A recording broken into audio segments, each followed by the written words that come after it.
ఏరికోరి తెచ్చుకున్నటువంటి కాంగ్రెస్ ప్రభుత్వంలో నిరుద్యోగులు ఆందోళన రోజు రోజుకు ఉద్ధృతం చేస్తున్నటువంటి పరిస్థితి. 1:100 మీద 100 కోసం నిరుద్యోగులు పోరాటం చేస్తుంటే ఏకంగా 1:50 పేరుతో ఉన్న రిజల్ట్స్ కూడా రిలీజ్ చేశారు. సో నిరుద్యోగుల ఆందోళన వెనుక బీఆర్ఎస్ నేతల హస్తం ఉందని చెప్పి కాంగ్రెస్ నేతలు చెబుతున్నారు. ముఖ్యంగా సెంటర్ ఆఫ్ అట్రాక్షన్గా కాంగ్రెస్ నేతలకు కార్నర్గా నిరుద్యోగి సింధురెడ్డి అవుతున్నారు. ఆమె ట్రోలింగ్ కూడా స్టార్ట్ అయింది. ప్రస్తుతం మనతో సింధురెడ్డి ఉన్నారు. సింధురెడ్డి గారు నమస్తే అండి. నమస్తే అండి. కాంగ్రెస్ పార్టీకి మీరే కారణం అవుతున్నారు, మిమ్మల్ని శంకిని అంటున్నారు, రకరకాల మాటలు మీ మీద అంటున్నారు, ట్రోలింగ్ చేస్తున్నారు. ఎట్లా అనిపిస్తుంది మీకు ఒక మహిళగా? ఒక మహిళగా ఫస్ట్ అట్లా అన్నప్పుడు నేను బాధపడినా అండి. దాంట్లో దాచేది ఏం లేదు, తప్పక బాధ అనిపించింది. కానీ సేమ్ టైం మళ్ళీ నాకేమనిపించింది, ఇప్పుడు అదే నిరుద్యోగిని మీరు ఎదుర్కోలేకనే నన్ను మాటలతో వంచి అణచివేయాలని చూస్తున్నారు అని చెప్పేసి అట్లా కూడా నాకు అనిపించింది. మీరు మాటలతో ఎన్ని రోజులు అంచి వేస్తారు? ఇవాళ అంచి వేస్తారు, రేపు అంచి వేస్తారు. ఇప్పుడు నువ్వు నన్ను మాట అన్న దాని వల్ల అవును నాకు అవమానం జరిగింది, కానీ ఆ అవమానానికి నేను కుంగిపోకుండా ఇంకా ముందుకు వెళ్తున్నా కదా, అది ఇంకా మీకే కదా నష్టము. దానివల్ల మీ వ్యక్తిత్వం ఏంది, మీరు ఒక మహిళని, సమాజంలో ఉన్న మహిళ ఎట్లా చూస్తారు అనేది మీ వ్యక్తిత్వం కూడా బయట జనాలకు అర్థమైంది. కాబట్టి నేనేమి ఇందులో బాగా బాధపడి కుంగిపోయి నేను ఈ ఉద్యమాన్ని ఆపేది లేదు. సరే నేను నా ఒక్కదాన్ని అంటున్నారా, నా ఒక్కదాన్ని ఎందుకు ట్రోల్ చేస్తాను? నేను ఈ ప్రాసెస్ లో నేను చాలా మంది లీడర్స్ దగ్గరికి వెళ్ళినందుకు మీరు మమ్మల్ని ఎదుర్కోలేక దీన్ని రాజకీయం చేస్తున్నారు. మీరు రాజకీయం చేయాలనుకుంటున్నారు కానీ నేను రాజకీయం చేయట్లేదు. సరే మీరు అంటున్నారు కదా, నేను ఏదో పెయిడ్ ఆర్టిస్ట్, ఈ పార్టీ ఆ పార్టీ, మీ ఎవిడెన్స్ తో మీరు రండి, ప్రూవ్ చేయండి, నేను దేనికైనా సిద్ధం. అదే నేను కాంగ్రెస్ వాళ్ళతో కూడా పనిచేసిన. మరి అప్పుడు నేను కాంగ్రెస్ పెయిడ్ ఆర్టిస్ట్నా? మరి అప్పుడు ఎందుకు నన్ను కాంగ్రెస్ పెయిడ్ ఆర్టిస్ట్ ప్రమోట్ చేయలేదు మీరు? ఈ రోజు ఎందుకు బీఆర్ఎస్ పెయిడ్ ఆర్టిస్ట్ ప్రమోట్ చేస్తున్నారు? కొంచెం అన్నా మీరు రూలింగ్ లో ఉన్నది, ప్రెసెంట్ కాంగ్రెస్ గవర్నమెంట్ రూలింగ్ లో ఉన్నది.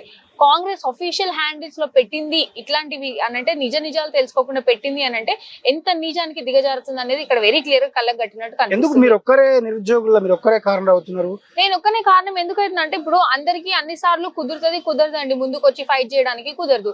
నేను మాక్సిమం అవును నాకు అన్యాయం జరుగుతుంది కాబట్టి నేను అందరి కోసం చేస్తున్నాను లేదు పక్కన పెట్టి నా కోసం నేను చేసుకుంటున్నా, నా రైట్ నేను అడుగుతున్నా, నా రైట్ నేను క్వశ్చన్ చేస్తున్నా గవర్నమెంట్ ని. ఇట్లా క్వశ్చన్ చేసే వాయిస్ ని అణచివేస్తే ఇదంతా వేరే వాళ్ళు ఎవరు ముందుకు రారు కదా, ఆ ఉద్దేశంతో వాళ్ళు చేస్తున్నారు. కానీ మీ ఉద్దేశం తప్పు.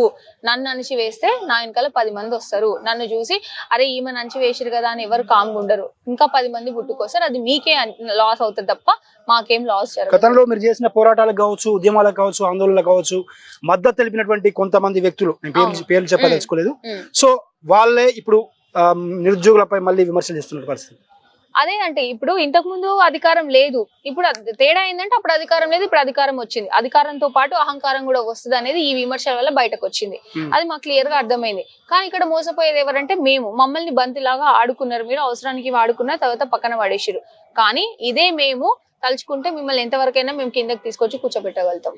ఇటువంటి ట్రోలింగ్స్ కానీ ఇవన్నీ మీ అంటే ఫ్యామిలీ మీద ఎఫెక్ట్ ఏం పడట్లేదా? డెఫినెట్ గా ఎఫెక్ట్ ఉంటదండి, ఉండదని నేను ఎట్లా. ఇప్పుడు ఎవరైనా ఒక మనిషిని తీసుకొచ్చి పబ్లిక్ గా నువ్వు వంచిస్తున్నప్పుడు ఏ ఫ్యామిలీ మీద ఎఫెక్ట్ ఉంటది, ఏ వ్యక్తి మీద ఎఫెక్ట్ ఉంటది. కానీ మేము దాన్ని ధైర్యంగా తట్టుకోవడానికి సిద్ధమైనాం. ఎందుకు అనంటే మా ఫ్యామిలీ, నా హస్బెండ్ కానీ, నా పేరెంట్స్, నా ఇన్లాస్, వీళ్ళందరికీ నేను చెప్పుకున్నా, అవును ఇది చేస్తా అన్నది గవర్నమెంట్ చేయలేదు.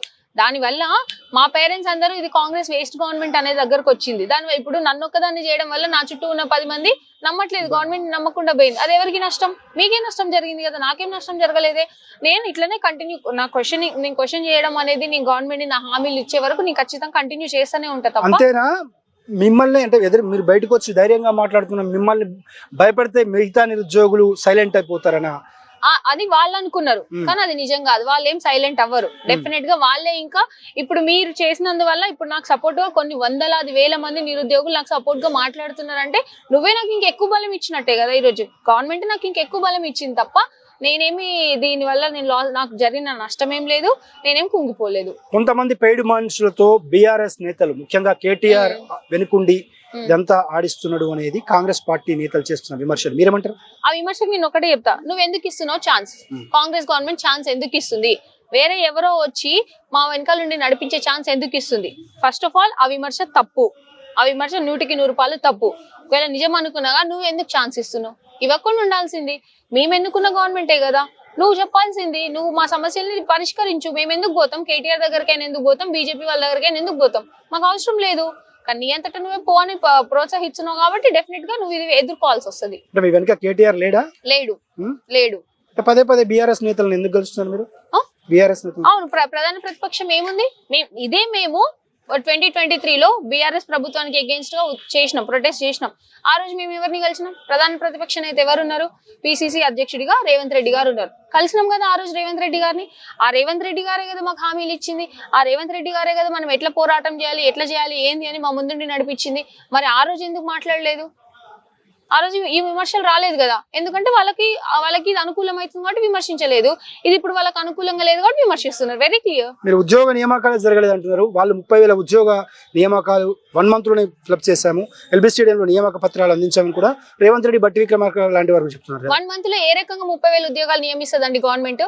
చరిత్రలోనే చూపించండి, ఇండియన్ హిస్టరీలో చూపించండి. ఏ గవర్నమెంట్, ఏ స్టేట్ గవర్నమెంట్, ఏ సెంట్రల్ గవర్నమెంట్ 1 month లో 30,000 ఉద్యోగాలు ఫిల్ చేసి చూపించండి. నోటిఫికేషన్ ఇచ్చిన దగ్గర నుంచి ఎగ్జామ్ కండక్ట్ చేసి రిజల్ట్స్ ఇచ్చి రిక్రూట్మెంట్ ఆర్డర్స్ ఇచ్చేంత వరకు ఏ 1 month లో ఎట్లా ఫినిష్ అవుతుంది? అబద్ధం చెప్పేటప్పుడైనా ఆలోచించి చెప్పాలి. మీరు ఏదో చదువు రాని వాళ్ళని టార్గెట్ చేసి ఇచ్చిన అనుకుంటున్నారు కానీ అబద్ధం ఎప్పుడు 10 సార్లు మాట్లాడితే నిజం అయిపోదు. నిజం ఎప్పుడైనా ఖచ్చితంగా బయటకు వస్తుంది. అది మా రూపంలోనే ఇప్పుడు బయటకు వచ్చింది. మీరు నిజంగానే 30,000 ఉద్యోగాలు ఇచ్చింటే మేము రోడ్ల మీదకి రాము కదా. దాన్ని బట్టి మా చుట్టూ ఉన్న వాళ్ళు, మా పేరెంట్స్ కానీ మా అమ్మమ్మలకు కానీ అర్థమవుతుంది కదా. అవును, వీళ్ళు ఇయ్యలే కాబట్టి వీళ్ళు పోరాటం చేస్తారని అర్థమవుతుంది కదా. మీరు 1:100 కోసం పోరాటం చేస్తున్నారు. ఆల్రెడీ 1:50తో రిజల్ట్స్ కూడా ఇచ్చారు. ఎట్లా మరి ఈ 1:50తో రిజల్ట్స్ ఇంత పోరాటం చేసినా పట్టించుకోకుండా 1:50తో రిజల్ట్స్ ఇవ్వడం ఇది చాలా ప్రశ్నార్థకం. ఎందుకు అనంటే ఇందులో ఎవరి సొంత లాభాలు ఉన్నాయి, ఎవరు దేనికోసం చేస్తున్నారు అనేది ఇది ఖచ్చితంగా దీన్ని మేము ఆలోచిస్తూనే ఉన్నాం. మాకు రకరకాల ఆలోచనలు కూడా వస్తున్నాయి. ఎందుకంటే ఎగ్జామ్ ట్రాన్స్పరెన్సీ లేదు. ఏ రకంగా ట్రాన్స్పరెన్సీ ఉంది ఈరోజు? ఇప్పుడు లాస్ట్ 1 day లోనే నెంబర్ ఆఫ్ అప్లికేషన్స్ ఎక్కువ. నేను ఇచ్చిన 60 పోస్టులు వాళ్ళకి అమ్ముకోని గ్యారంటీ ఏంది? ఏ రకంగా మాకు న్యాయం జరుగుతుంది? మేము అడిగేది ఆపర్చునిటీ ఇవ్వమని. మేము జాబ్ ఏమని అడుగుతలేం కదా, ఆపర్చునిటీ మా సెల్ఫ్ టాలెంట్ ఏంటి, మా కష్టం ఏంటో మేము ప్రూవ్ చేసుకుంటాం. అది కూడా నువ్వు ఇవ్వలేనప్పుడు గవర్నమెంట్ ఎందుకు? ఇంకా గవర్నమెంట్ ఉన్నదే ప్రోత్సహించడానికి. నువ్వు ప్రోత్సాహం ఇవ్వనప్పుడు గవర్నమెంట్ ఈజ్ యూస్లెస్. కొద్దిసేపటి క్రితం 35 మంది కార్పొరేషన్లు నియమిస్తూ కాంగ్రెస్ పార్టీ నేతలు నియమిస్తూ జీవో రిలీజ్ చేశారు.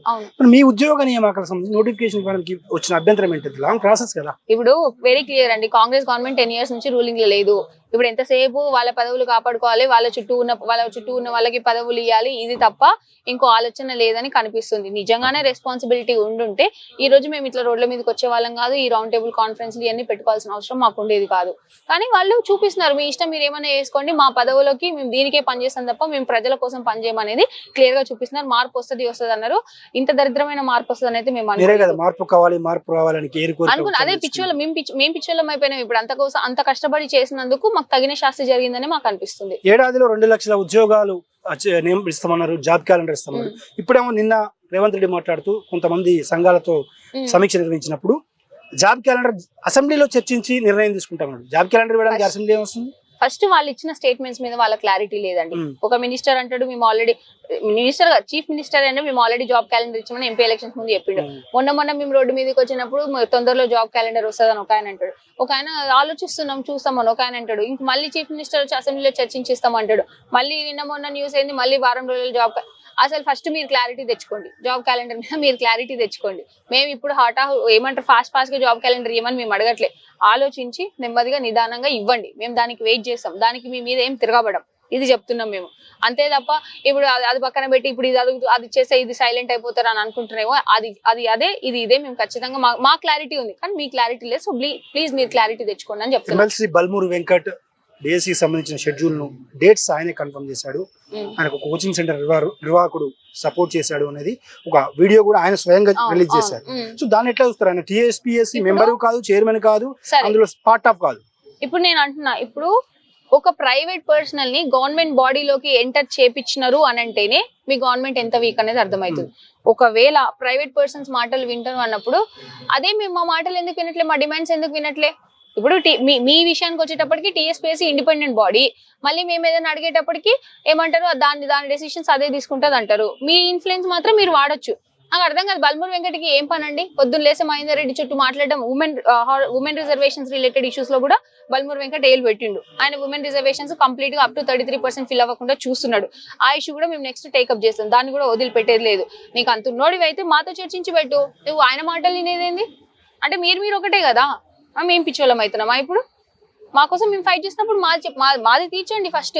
నీకు అంత చిత్తశుద్ధి ఉన్నోడు అయితే మాది విను, నీ చుట్టూ కొంతమందిని పెట్టుకొని నీ చుట్టూ నీ భజన బ్యాచ్ చెప్పినట్టు వింటా కుదరదు. నీ భజన బ్యాచే లేదు స్టేట్ మొత్తంలో, చాలా మంది ఉన్నారు, వాళ్ళందరికి న్యాయం చేయి. కోదండరామ్ లాంటి వాళ్ళు కూడా మీకు సపోర్ట్ చేయట్లేదు. ఆయన గతంలో ప్రొఫెసర్ గా పనిచేసిండు. అట్లాంటి పెద్ద వాళ్ళ మీద మాట్లాడే స్థాయి అయితే నాకు లేదండి. నాకు అది క్లియర్ ఉంది. సార్ కి సరే ఆలోచించుకోవాలి. ఇప్పుడు న్యూట్రల్ గా ఉండడం ఎంతవరకు కరెక్ట్, అప్పుడు మమ్మల్ని సపోర్ట్ చేయడం ఎంతవరకు కరెక్ట్. సపోర్ట్ చేసింది సరే ప్రతిసారి లాస్ట్ 2023లో అగేన్స్ట్ కేసీఆర్ గవర్నమెంట్ చేశారు. అదే మనిషి మీరు ఇప్పుడు ఎందుకు చేయట్లేదు అనేది మీకు మీరు ఆలోచించుకోండి సార్. మేము మిమ్మల్ని విమర్శించేంత స్థాయి మాకు లేదు. నిరుద్యోగ చేసి పేరుతో కొంతమంది నేతలు మీ పైన నిరుద్యోగుల పైన రోజు వీడియోలు రిలీజ్ చేస్తున్నారు. అంటే నాకు ఒకటే అనిపిస్తుంది అండి, వాళ్ళు ఏం చేయలేక ఇంకా అట్లా మీడియాల ముందు మాట్లాడుతున్నారు. మీరు మాట్లాడుకోండి, మీ ఇష్టం ఉన్నట్టు మాట్లాడుకోండి. నేను నిజాయితీగా ఉన్నాను, నాకు తెలుసు, నా చుట్టూ ఉన్న వాళ్ళకి తెలుసు, నన్ను నమ్మే వాళ్ళకి తెలుసు.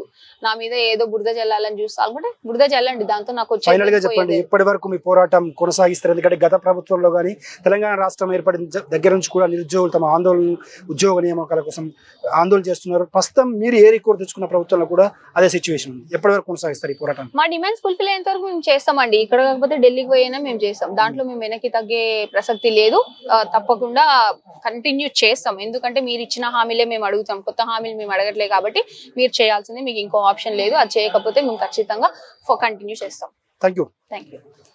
సో ఇది బీఆర్ఎస్ నేతల హస్తం మా వెనుక లేదు. గతంలో కూడా మేము ఆందోళన చేశాము, అప్పుడు కాంగ్రెస్ నేతలను కూడా కలిసాము. అప్పుడు కాంగ్రెస్ నేతలు మమ్మల్ని ప్రోద్బలంతో చేశామా అన్న కూడా సింధు రెడ్డి ప్రశ్నిస్తున్నారు. మొత్తానికైతే కాంగ్రెస్ నేతలకు మాత్రం ఆమె కార్నర్ అవుతుంది. ఆమెపై ట్రోలింగ్స్ మొదలుపెట్టారు. కేటీఆర్ వెనుకుండి నడిపిస్తున్నారన్న ఆరోపణలు కూడా కాంగ్రెస్ వైపు నుంచి వినిపిస్తున్నాయి. వీడియో జర్నలిస్ట్ ప్రసాద్తో కలిసి సోము, హైదరాబాద్.